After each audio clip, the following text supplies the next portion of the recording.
परिश्रम का उद्देश्य केवल जीविकोपार्जन होता है।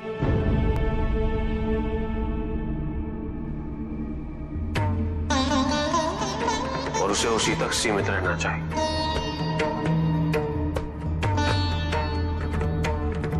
परिश्रम से हमें भोजन प्राप्त होता है और उससे हमारी क्षुधा मिटती है।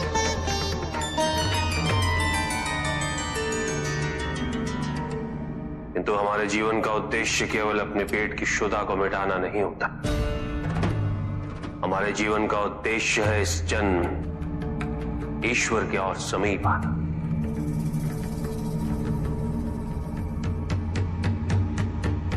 और ये केवल आत्मा के विकास से ही संभव है। और आत्मा का विकास केवल चिंतन, मनन, संगीत और सत्संग से ही संभव होता है।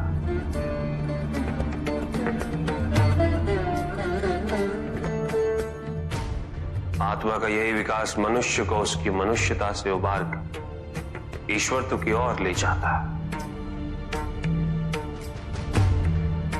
इसलिए केवल ये सोचना कि जो परिश्रम नहीं कर रहे वो आलसी, ये उचित नहीं। जितना प्रयास शारीरिक परिश्रम हेतु करना पड़ता है, उससे कहीं अधिक प्रयास की आवश्यकता मानसिक व आध्यात्मिक कार्य में होती। अपने स्वार्थ से ऊपर उठना पड़ता है।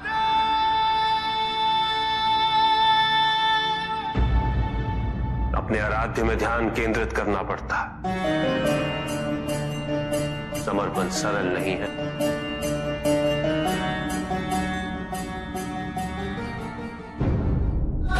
जीवन के महत्वपूर्ण 4 स्तंभ हैं: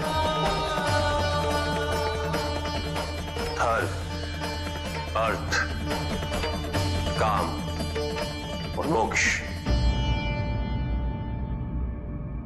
चारों की महत्ता एक समान होती।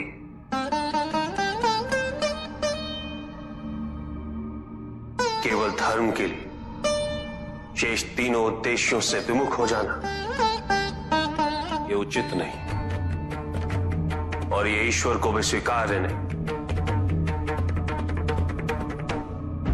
यदि केवल धर्म को महत्ता दी जाए तो संतुलन उत्पन्न होता।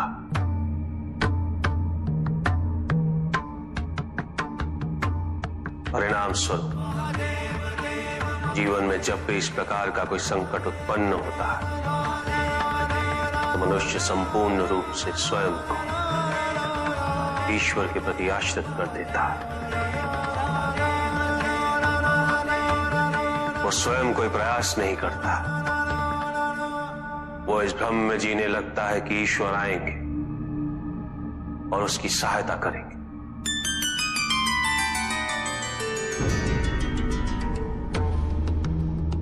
किंतु ईश्वर केवल उसी की सहायता करते हैं तो स्वयं अपनी सहायता करने का साहस करे, जो अपनी परिस्थिति को परिवर्तित करने का प्रयास करे।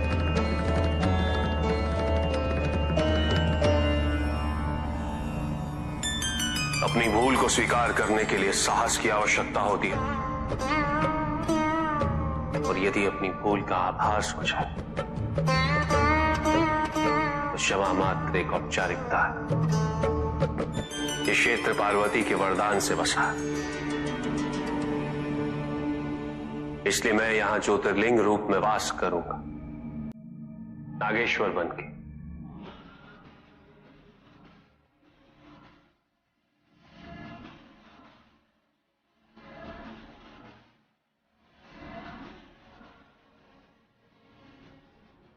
और दर्शन प्राप्त करने के पश्चात भटके हुए मनुष्यों को सही दिशा प्रदान कर सकूं।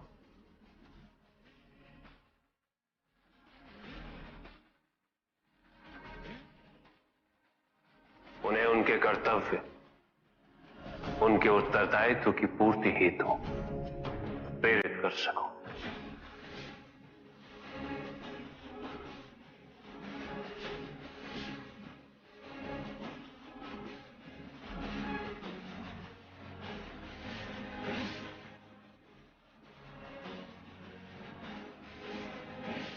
12 ज्योतिर्लिंगों में से एक नागेश्वर ज्योतिर्लिंग मंदिर कृष्ण की नगरी द्वारकापुरी से 25 किलोमीटर दूर।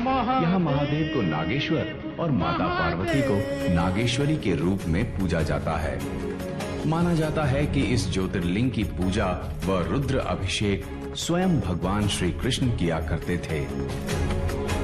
द्वारका शिला से बने इस शिवलिंग में चक्र पाए जाते हैं, इसलिए देखने में ये शिवलिंग त्रिमुखी रुद्राक्ष के समान प्रतीत होता है। सच्ची श्रद्धा से इस शिवलिंग के दर्शन पाकर मन का विष समाप्त हो जाता है।